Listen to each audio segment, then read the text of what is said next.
Hi, this is Garrett and Jeff from the Gold Podcast. The episode you're about to listen to was recorded before the House and Senate Conference Committee released its bill language based on H4139 and S2584. Rest assured, we at the Gold Podcast, and of course at Gold itself, are studying the language and its effects on our rights. We will have much more to say in the coming days about the bill and our plans for the fight ahead. So stay tuned, stay engaged, and enjoy this episode of the Gold Podcast.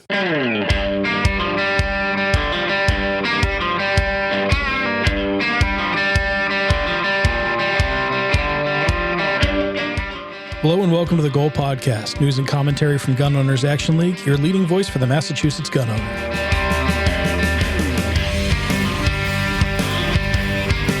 I'm Garrett across the table, as usual, for the 100th time, from Jeff. What's up, man? Dying in this heat. Oh, it's been crazy. It's been crazy. It's been crazy. So the Gold Podcast, this is episode 128, which represents our 100th episode together. It only took almost 4 years. Almost 4 years of every 2 weeks. Been a labor of love. Been a lot of fun. Looking forward to keeping it going. But congratulations, man. But yeah, the heat, nuts. So our air conditioner's finally working again. It crapped itself a couple weeks ago. That was a serious drag. Being in this house in 100 degree weather with no air conditioning kind of sucks. That's all resolved now, thankfully. So we're back to being normal humans again. I think we're over hopefully over the worst of it, but started getting the messages about deer that are being seen around the farm and hunting season. So very ready for the fall and back to cooler weather. And you getting text messages from the farm? Oh, yeah. He sent John and I a picture of a couple of bucks, and he's like, these things have been in my field, and they try to stare me down all the time. And so, right on. John, we got you, bud. John called dibs on one, so I'm hoping he gets it. Good. Excellent. But, you just start getting fall in your mind. Oh, yeah. Archery season's not that far away. That would start October 2nd, I believe. Yeah. So not that far away at all. Local news. We got some local news going on, a couple of legal cases, but before we do that, we have some sad news to share. A noted Massachusetts 2A attorney, Jeff Screamo, passed away suddenly on July the 4th, 2024, with his wife, Brandon, by his side. Jeff was a co-founder of the law firm Lynch Screamo Attorneys in Lenox, Massachusetts, focusing on civil rights law, but also doing a big practice in licensing and firearms rights cases. So he's like a real hero to the Second Amendment here in Massachusetts. He was a longtime collaborator with Goal on a number of issues, and we were actually in the middle of working with him on some potential cases going forward when he unfortunately passed away. That's a real loss to us. It's a real loss. Loss for Goal, for the Second Amendment community, for his family. It's sad. Yep. So from all of us at the Gold Podcast, our condolences to Jeff's family and to everybody in the Commonwealth on the loss of a great 2A defender here in Massachusetts.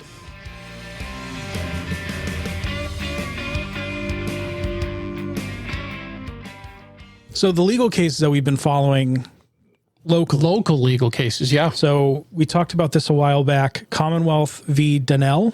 Mm-hmm. This is now going up to the Massachusetts Supreme Court. So this was the case where Dean F. Donald Donnell, he's a New Hampshire resident with a New Hampshire firearms license. He was stopped in Massachusetts with his firearm, arrested and charged with possession of a firearm without a non-resident temporary LTC. Yeah.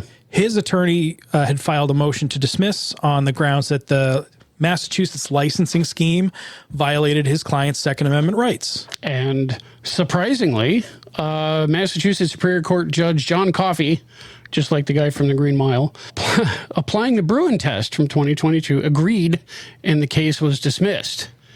Yeah, now, shocking decision. The state, of course, has appealed to the Supreme Judicial Court of Massachusetts.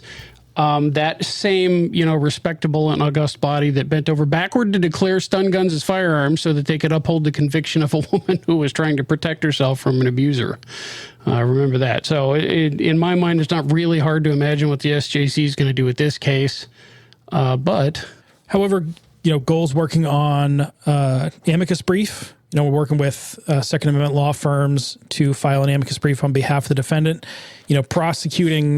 Prosecuting someone solely on the basis of not having that license, it certainly seems like a violation of their constitutional rights. Yeah, that's their argument. I mean, who was it? Thomas in one of his dissents said something to the effect of, your right to carry does not mean between the bathroom and the kitchen or something, something to that effect.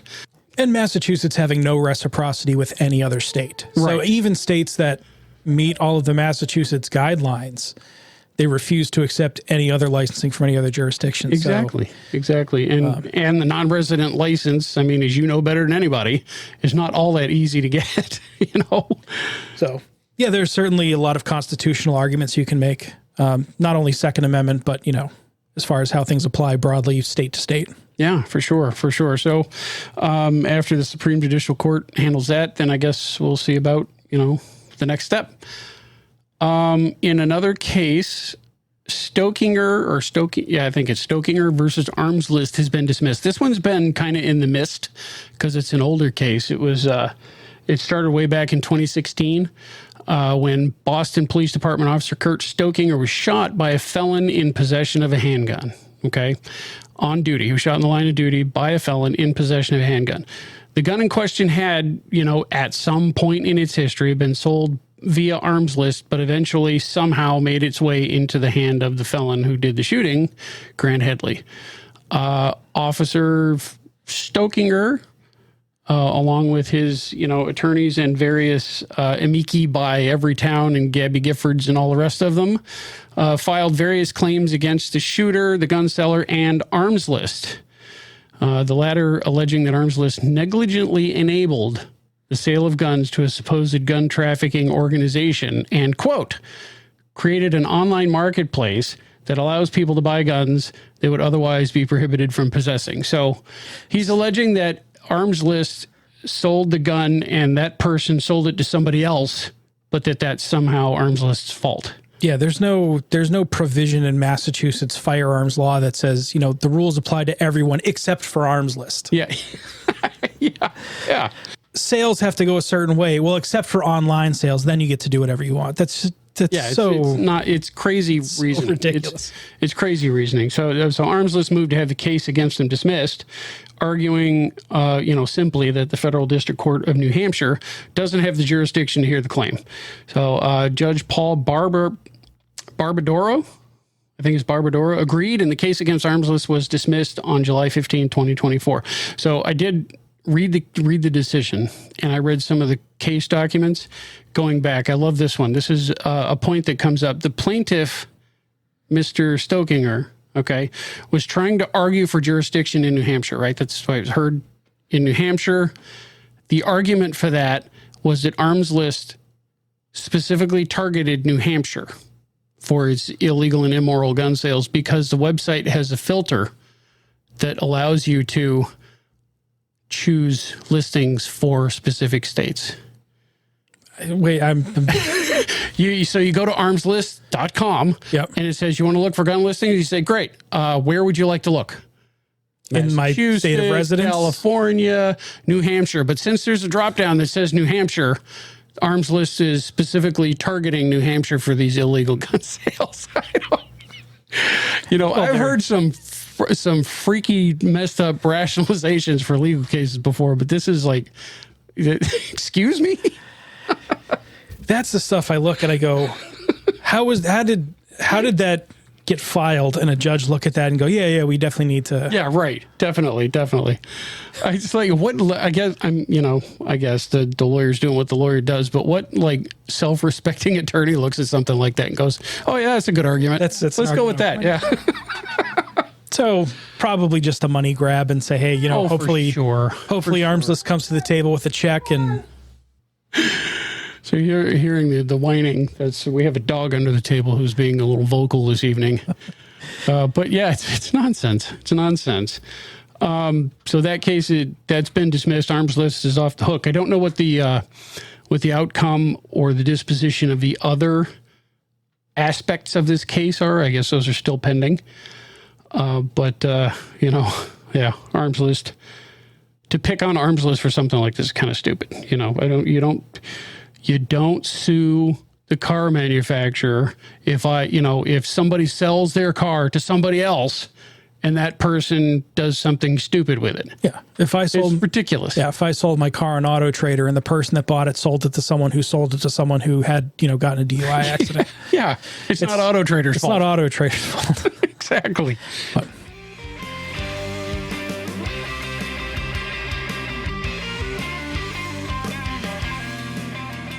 all right. So there's kind of no not addressing this. Yeah. We can't not talk about this. I mean, it's certainly the biggest news story at the moment that we're sitting down to record this. We can't avoid it. We try not to be overtly political here, but this one's kind of beyond the pale, and we have to address it because it has potential ramifications for all of us, So as everybody in the, internet connected world knows by now, on Saturday, July the 13th, 2024, at approximately 6:11 p.m., the 45th President of the United States and leading candidate for the 2024 Republican presidential nomination, Donald Trump, survived an assassination attempt while he was speaking at a rally near Butler, Pennsylvania. Former President Trump was shot at 8 times, one bullet apparently grazing his right ear before he was able to take cover and was being escorted off stage by Secret Service detail.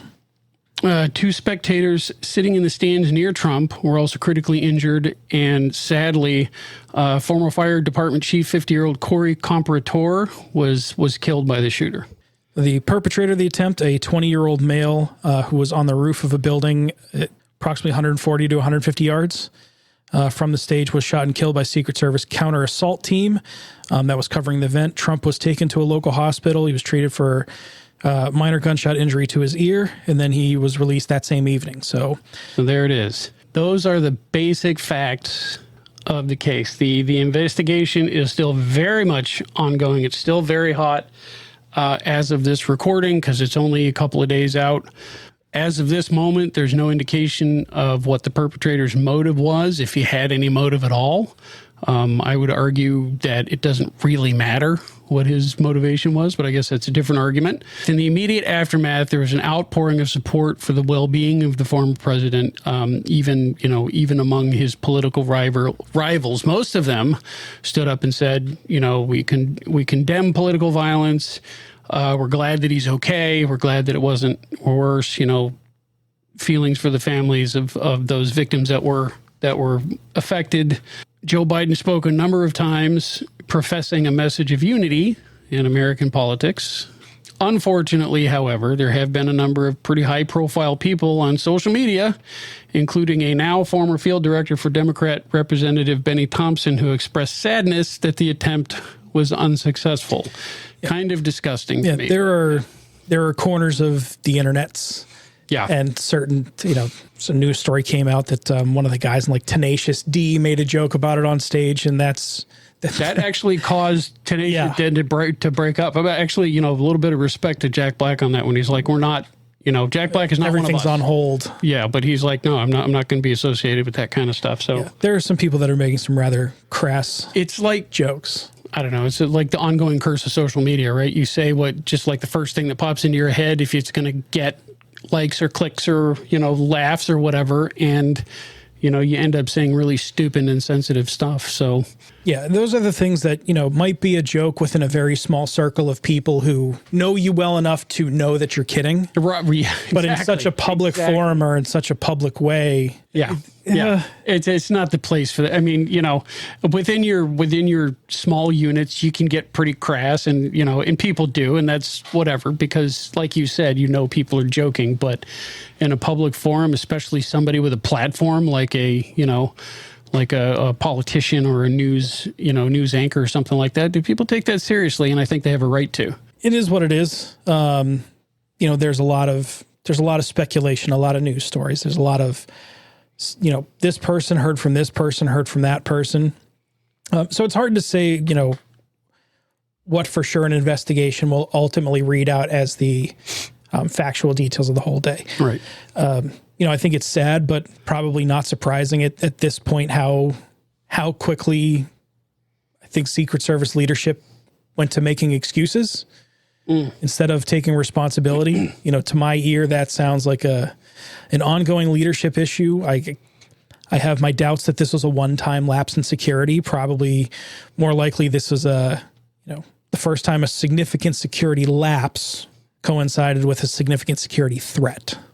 So you think both of those things have happened, but here's an instance where they intersected and something bad actually happened. I looking at that, the overheads and the imagery and what has come out, I find it really challenging to believe that no one thought to cover a rather obvious elevated position sub 150 yards from the exact spot where your protectee's going to be standing. It was outside the security perimeter, but it was 140 yards away within line of sight.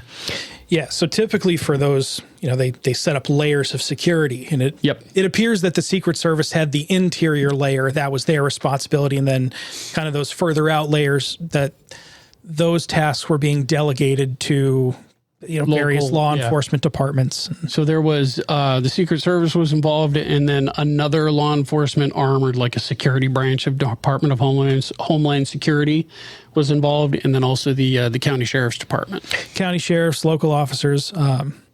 As information's coming out, it's not looking better. No, I don't think it speaks well for the Secret Service at all. No, it's usually going from bad to worse. So last I saw today, the report was that they had, as they're terming them, counter sniper teams inside the building that the shooter used for the assassination attempt. Yeah. So inside we have the building instead of on the roof of. So where the person's climbing up on the outside. But there's stories where local police officers are saying they saw the kid, he looked suspicious, was checking out the roof. Yeah, there's video of him up there getting ready. Left, came back with a rangefinder, ranged the podium or ranged the president, left, came back again with a backpack that he didn't have before, and then went around the corner of the building to start scaling it. And I don't mean to chuckle to be right. It's a humorous thing. It's because it's not. But you got to be kidding me thing. Yeah. Yeah. Exactly. And then there's a good couple minutes of people shouting, "There's a guy on the roof. He's got a gun." Yeah. Hey, look up there. What's going on? And people not taking that seriously. And mixed stories about what the rules of engagement are for Secret Service in those kind of situations. And it appears that whatever their policies are, in that set of circumstances, they either had to wait for higher level authorization to shoot, or they weren't allowed to shoot until that person fired upon them. That seems crazy for, a Secret Service protection detail. I wouldn't expect to see a maintenance guy with a rifle on top of a building, It does not argue well for the leadership of the Secret Service. And, the director of the Secret Service, I forget what her first name is, but Cheadle is her last name. To my mind, and this is my own opinion, not, Gold, not anybody else, but she has not been comporting herself well. She's done a couple of interviews since this. And it has been like deflection and excuses and things like, oh, the roof is sloped. We don't want to put people up on a sloped roof. So instead we put the counter assault team inside the building. Brilliant. I've never worked that job. I am not, I can't say that I'm qualified to make those decisions, but I'm a child of the 80s, damn it. In every single movie that has, a threat of this nature says that you check the roofs around where your protectee is. I don't know. I mean, I don't think this is, a setup, a good grand conspiracy. No. I tend to lean towards, incompetence is probably the better explanation than conspiracy. Right. Never ascribe to conspiracy what can be, explained by incompetence. Yeah. It's a much more eloquent way of putting it. But I look at that and I say, if you have that kind of situation where decisions need to be made, where people's lives are counting on it, and seconds matter, if you're, put bunny quotes around it, boots on the ground, aren't allowed to make those quick decisions that need to be made in time critical situations, to me, that says you feel like you either haven't trained them properly to make those decisions, or you're hiring the wrong people. Or you're hiring the wrong people that are not capable of. But either way, that's doing the thing. That's leadership. That's a leadership issue, and it reminds me a lot of the situation we saw in Uvalde. Everybody was waiting for somebody else to make the decision, so they didn't make the wrong call, even though they knew what the right call should be. Yeah. So, it's no small part of why I find it so offensive when politicians and advocates for firearms control say, well, if you're in trouble, you can just call for help. Yeah. It's like, No. As these situations repeatedly show, you kind of got to be responsible for yourself. It's a very narrow window when those situations are happening, and you have to have the latitude to make the decision that needs to be made in that moment. Yeah. Yeah. So, I'm not sure what the long-term investigation is going to come up with. Yeah. Other than, we got lazy or complacent. That's what it seems like to me. Yeah. Something, it's, we can sit here and point fingers like, Benny Thompson introduced legislation to remove Trump's Secret Service and, all of that, all of the kind of partisan finger pointing, which happened before this and is continuing to a different, in different terms after this happened. It's a terrible thing, as much as people like to hue and cry about certain people being threats to democracy or it's going to, we're bent on breaking America. It seems to me that somebody shooting to death a political candidate, that to me seems like an actual threat to democracy. I would agree. I would very much agree. And throughout the course of events, I've always tried to maintain, and I think we try, especially from the goal perspective, you try to maintain that the person responsible is the person who made the decision to take the action. Yes. So on one hand, I don't blame people for, you can blame the Secret Service for what you perceived shortcomings with the response. We can blame people for the environment, whatever, but nobody's responsible for the actual shot other than the shooter. Well, I don't blame some politician for making a commercial more than I blame the individual who took the action. Right. From the protection standpoint, I mean, if that's your job and that's what you're selling yourself on, there's a fair amount of criticism. I think there's a lot of explaining that needs to be done. I think so too. And I hope that they do that explaining, because, again, not an insider, not a law enforcement officer. I've never served in that capacity as a protectee, as a protector, or anything like that.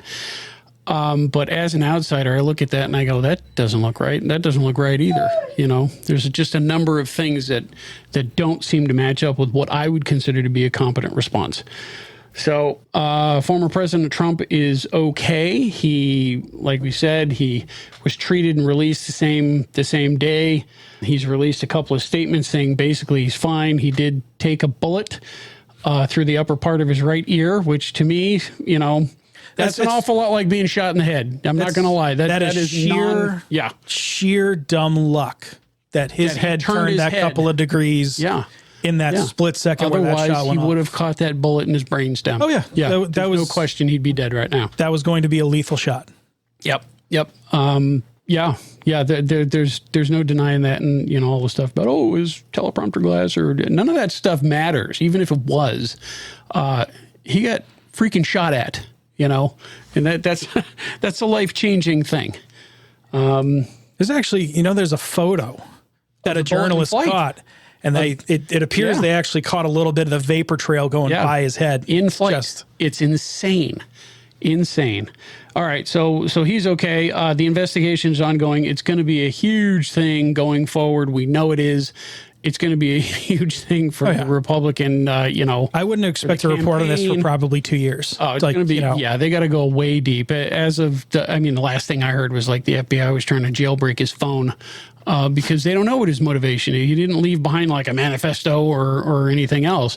So, it could have been just like he was a disturbed individual that just, took it into his head to do something abysmally stupid, but the outcome is the same. Trump's okay. I hope that security around him and around the other, candidates and just in general is like seriously rethought. But from our perspective, I guess, at Goal Podcast, we try very hard not to get into the left-right of the politics. We believe pretty strongly that the Second Amendment, civil rights, they're rights for everybody, regardless of your party affiliation. I don't know if there's a whole lot more to say except that, we loudly and unequivocally condemn political violence. Disagree without resorting to that kind of thing. Obviously, we'll be carefully watching the investigation and the inevitable political fallout to develop, because that's another thing that we haven't talked about exactly is, what's going to happen going forward. Are there going to be renewed calls for assault? That stuff has already happened. It's now what, Tuesday after the thing happened on Saturday, and there's already awful things showing up in the media about assault weapons bans and guns and all the rest of that stuff. And, they want to treat it like the guns are the problem. So there it is. It's going to continue to develop. We'll just have to see.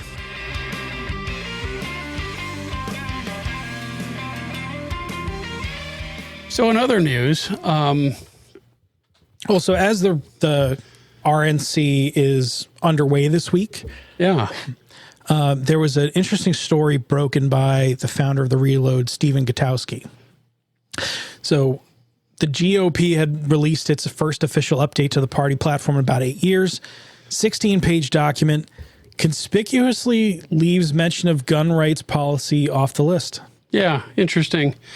Except for just a passing reference to defending, quote, our fundamental freedoms, including freedom of speech, freedom of religion, and the right to keep and bear arms. That's like the only mention of the Second Amendment anywhere in the party platform. It's significant because the 2016 platform document had a whole section devoted to it. What do we do? What do we support? What do we not support? So what does this mean? Does it mean that they're shying away from Second Amendment civil rights? Does it mean that they're trying to court swing voters and trying to, play to people maybe they think they can swing to their side of the aisle? Yeah. I don't know. The incumbent campaign has said that gun control is still going to be a central issue for their ongoing policy. I have no reason to doubt that is true. No, it's already been, parroted about since Saturday. What does it mean? I don't know. I hope it doesn't mean anything bad for us. Maybe it's just like, we take it for granted that we are supporters. Trump spoke at the NRA annual meeting. So I don't know if there's a culture of distancing the Republican side of things from 2A rights. It's just interesting and potentially significant that they chose to leave that off of the party platform. So, but as the RNC is underway, so they officially announced that J.D. Vance is the vice presidential pick to run on the ticket. Yes, he is. And he's been, I'll say, at least vocal about supporting the Second Amendment. Yeah, so he's, 39 years old, senator out of Ohio. He was only elected he's in his first term as a junior senator from Ohio. He was only elected in 2022, so he's got, 18 months of public policy experience, Before listen, I'm not doubting the guy's pedigree. He's, a lawyer. He was a Marine. He been a venture capitalist. He wrote the book. It was called Hillbilly Elegy, and there was a movie based on that. Author, venture capitalist, like I said. He's never served in public office before this, though, so we don't have a long electoral history or, voting history or anything on the guy. So it's hard to say, but like you say, he's talking the talk anyway, and every town hates him. So, that's a pretty solid endorsement in my book. I'll certainly buy some leeway. Yeah. I mean, he says he has said that he opposes, assault weapons bans, universal background checks, red flag laws. He does support national reciprocity. He's called for abolishing the ATF. Yeah. I don't know what the feasibility of that is, but probably not much. But I mean, again, he talks the talk. So, Whether he's going to be real on the 2A, who knows? So as everybody knows, as the vice president, he doesn't have a whole lot of influence into the party platform, but as vice president, he's also the president of the Senate, which means he's the tiebreaker in the case of a 50-50 split. So that can be significant. Well, and I get the feeling that Trump's the kind of guy of like he agrees with the last person who spoke to him. So, so he's a captive of the most. I'm hoping that would be influential if he can really put forward some pro Second Amendment legislation. Yeah, I don't know a lot about him, but he's well spoken. I mean, there's a lot of people that have run on pro Second Amendment stuff. The administration prior to this said he was the most pro Second Amendment president ever. That's right. And then we got the bump stock ban. Came out in favor of red flag laws, saying it's like, well, you can just take firearms away, and then they can have their day in court some other time. Yeah.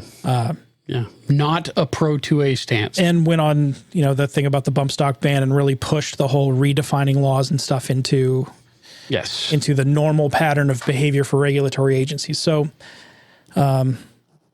it's, no matter what they do, it's going to be better than the opposition. Right. So, well, yeah, fair enough. That's true. But, couple this kind of a thing with the idea that the RNC has removed gun policy from their platform, and, you can read that a certain way. Like you said, it's pretty safe that they're going to be better on the Second Amendment than the incumbent is. That's for sure. Because that side of things is still consistently calling for bans and limitations and universal background checks and all the rest of that. Fair enough. So, I'm happy to see, I would be very happy to see what a pro Second Amendment administration could do. There you go. Very diplomatically put. Yeah.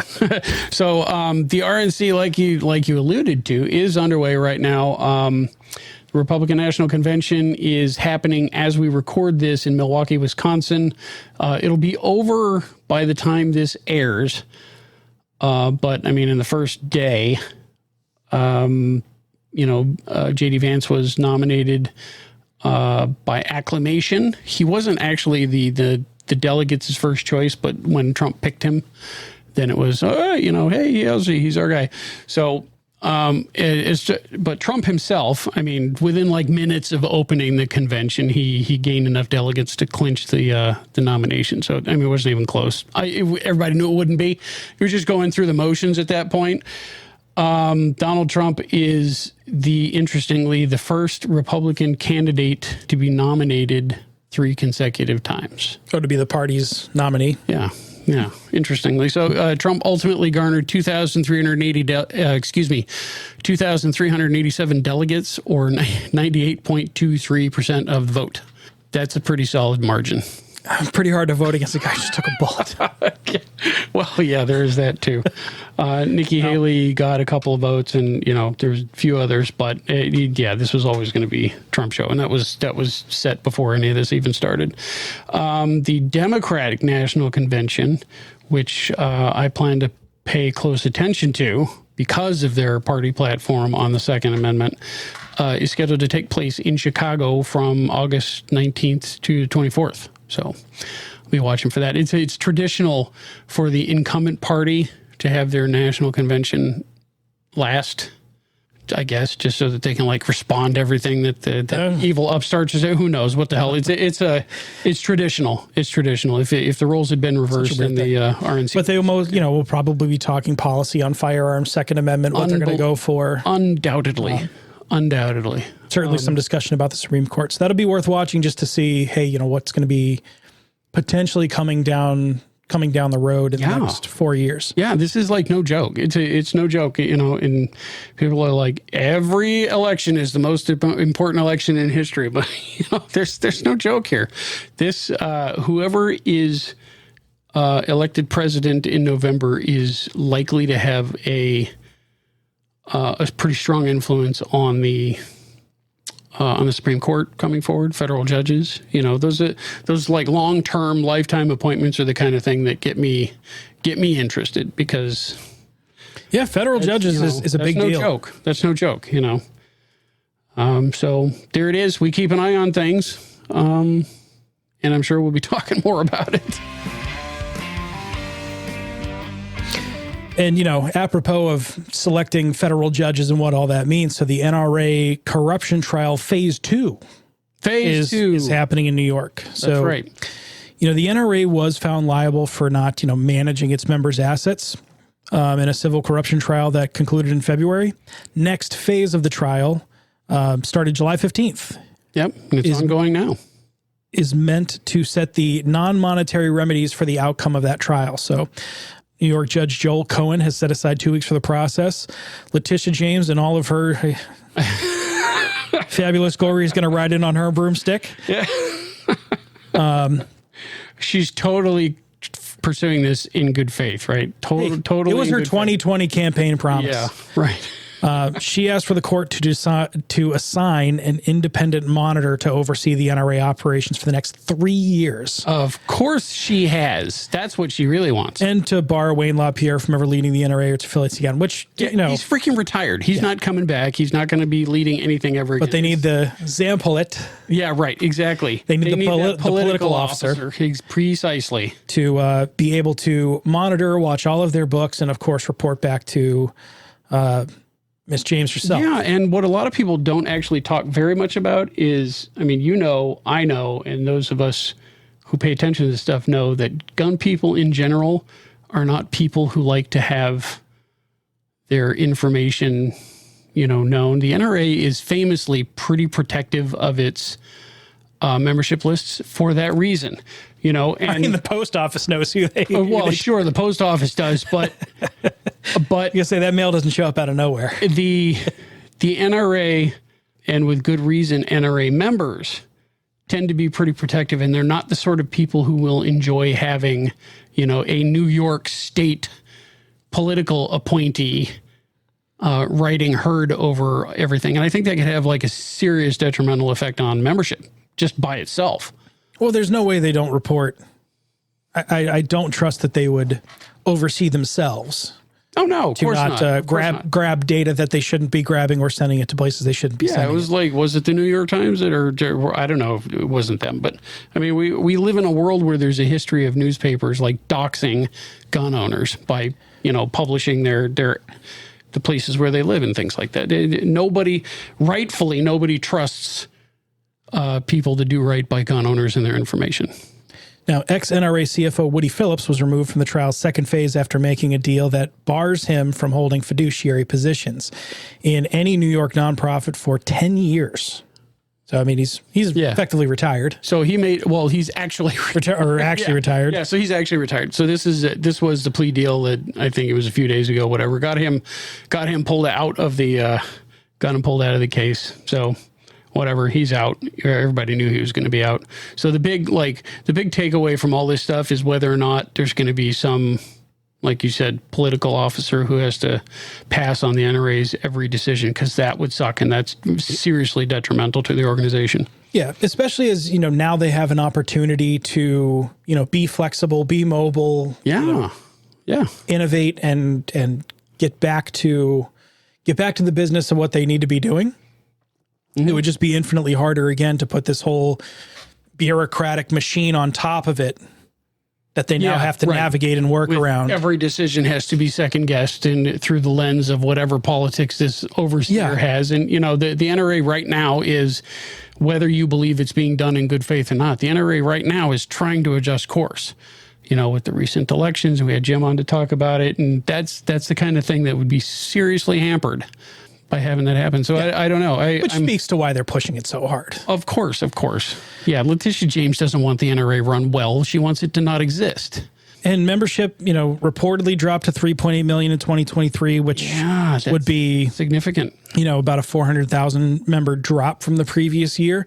I expect, though, that if they do a good job and they start to do the good work that they have historically done in the past, then I suspect those numbers will go right back up. I hope so. So the NRA had an all-time high of membership, I believe it was in 2018, with 5 point something million. So this represents a pretty significant, decrease in membership. But again, hopefully those numbers will begin to recover as, confidence in the organization begins to turn the corner and increase. So we'll see what happens once there's a decision made in the case as to what the remedies are. Maybe we can drag Jim back in here to talk about it. But we'll yeah, I'd love to get some folks from grab someone from the NRA and absolutely have them on and say, hey, yeah, what's going on, man? What the hell? So I found this news piece. I saw cool. This. It was the coolest thing ever. Awesome, isn't it? So a 250-year-old musket ball, or several of them apparently, from the shot heard around the world has been discovered at the Massachusetts Park. I'll be heartbroken if in like a year it comes to find out it was, a replica ball that someone dropped. That some if it really is left there. If it really is, it's really, really, really from cool. that time. So analysis of this thing, they found musket balls, and early analysis is indicating that these are from the colonial militia fired at British forces. They're saying that it was the American side during the North Bridge fight at Concord on April 19th, 1775. Baby, it'd be really cool to have confirmation on that. So there amazing were 5, piece of history, and it's really cool. It's when you need to take a trip up to Concord and really, not a school trip, not a thing where it's like a field trip and everything, all the craziness, but if you get a chance to go when it's a little bit quiet to sit and reflect. Totally. Yeah. I have done that, and it's a totally different, internalized, just very different vibe. What that ground meant to not just local history or national history, but to world history. Oh, yeah. The foundation of the United States undoubtedly changed global history, and it started right there. Right there in that place. And that, honestly, I've said this before, but this is what blows me away about, my situation. I was born and raised in California, so obviously I heard about this and I read about it in the history books, and I was like, oh, that's cool. But it's not like real. And when I moved here, I'm like, that's like 20 minutes from where I work. So I go and I check it out, and it becomes real to be at the bridge and to be at the fields and, the actual park that's there. And it becomes a lot more visceral. But yeah, anyway, so according to contemporary accounts, they were found in the area where British soldiers formed up to resist the river crossing. So that's it. That's what happened, and that they were fired from across the river and not dropped during like the process of reloading or fell out of pouches or anything. They have indication, early analysis shows that these balls were actually fired and they're dated from that date. It's really, really cool find.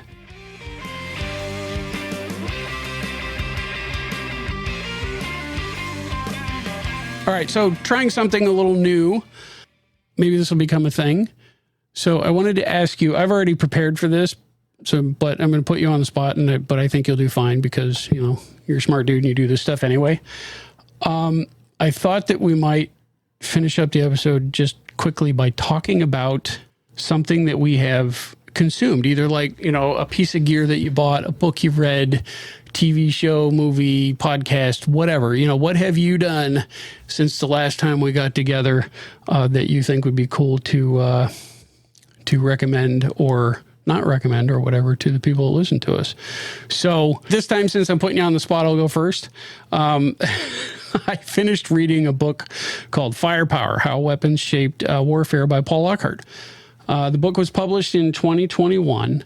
It's a kind of a broad history of weapons technology from, prehistoric handheld weapons, pikes, halberds, spears, stuff like that, all the way up through the beginning of the nuclear age. The author, Paul Lockhart, is a professor of European history. So it's not really surprising that the book is kind of Euro-centered. He talks about the American Revolutionary War, Civil War, etc. But most of what he talks about is like the Swiss pike squares and all of that. So it's very kind of European centric. But then again, if you think about it, most of the developments in warfare technology have been European. So, those countries are like, they've for a very long time, they were all at war. A long time. Yeah. They have long histories of killing each other. There are whole books written about the feud between France and England. Absolutely.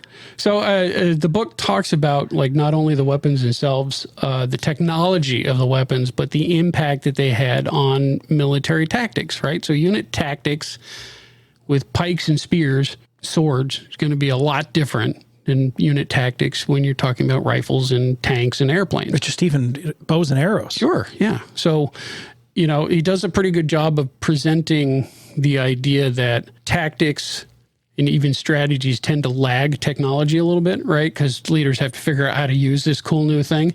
It goes into, you know, why do you do reinforced squares? Why do you do palisades? Why do you do that stuff? And then why that becomes obsolete as technology progresses, you know? So really cool book. I thought he did a really good job. It's kind of a long book, and it does have a tendency to be a little bit general. But if you think about it, there's rather a lot of material to cover in the book. So it's worth a read or a listen. It's Firepower, How Weapons Shaped Warfare by Paul Lockhart. So go check it out. It'd be interesting to have a data point on like what percentage of human history was dedicated to erasing other human history. Yeah, exactly. Right. All right. So it's your turn. Go. So if we're doing books, I'm a big fan. So I like you enjoy the learning about history and what's happened and the stories, and especially the real stories of events and things that take place that you might not otherwise know. Yeah. So I'm a big fan of anything written by Andy Jacobson. Very well-respected, well-researched journalist and author, and I actually use the term journalist here with like in its actual with respect. It's cynical sense. Yeah, but she's written a lot about government programs, the clandestine cloak and dagger stuff. But again, it's the real stories, not the Hollywood, bombs going off. It's all the real deal. Like interviews people who were there that did the thing, like actually researched. Yeah, yeah. So she's got and she does audiobooks too, and then narrates her own audiobooks. So you actually hear, yeah, she's telling the story in her own voice, the tone that she meant behind stuff. But most recently. And I just finished this book not that long ago. So March of this year, she came out with a book called Nuclear War, A Scenario. Mm-hmm. Now, this is currently being adapted into a movie. So if you're not a book person and you just want to see the film. Just wait for a while. I didn't realize they were making a movie out of that. Yeah, so cool. It's being adapted now. But this is a book about the nuclear chain of command. Mm-hmm.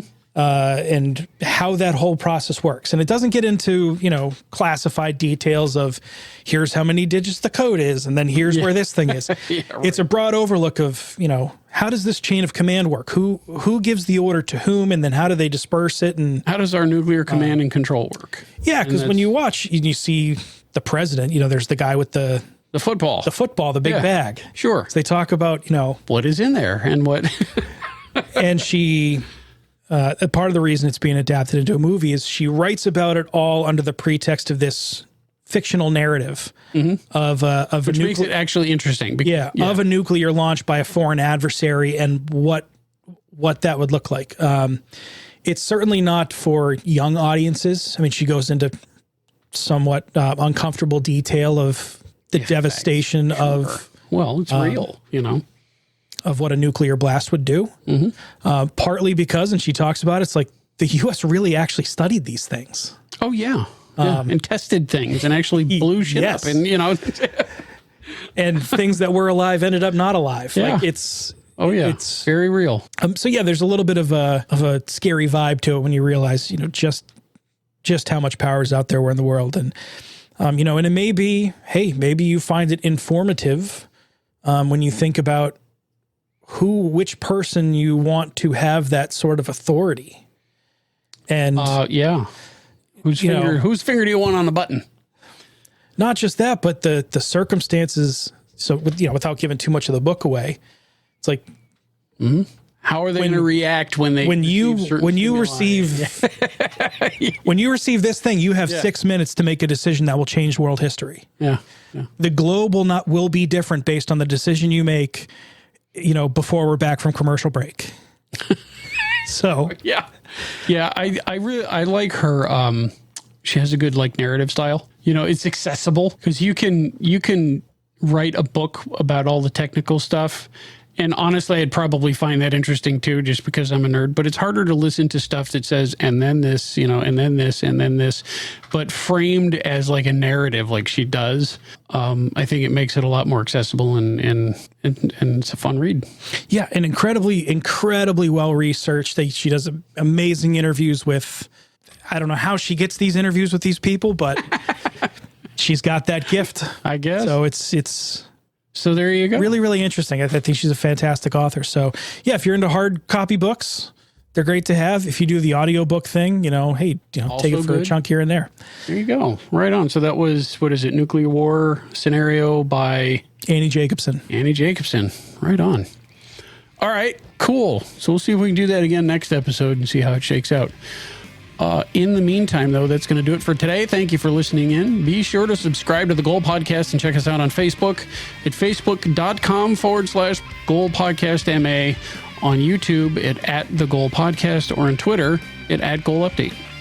To join Goal, visit goal.org and click the Join Renew button at the top of the homepage. If you have a topic you think we should cover, if there's something going on in your club or your town, or if you have a question for the mailbag, shoot us an email at goalpodcast@goal.org. The Goal Podcast is a production of Gun Owners Action League of Massachusetts. The views and opinions expressed are those of the hosts and guests and do not necessarily reflect those of Goal, its staff, or affiliates.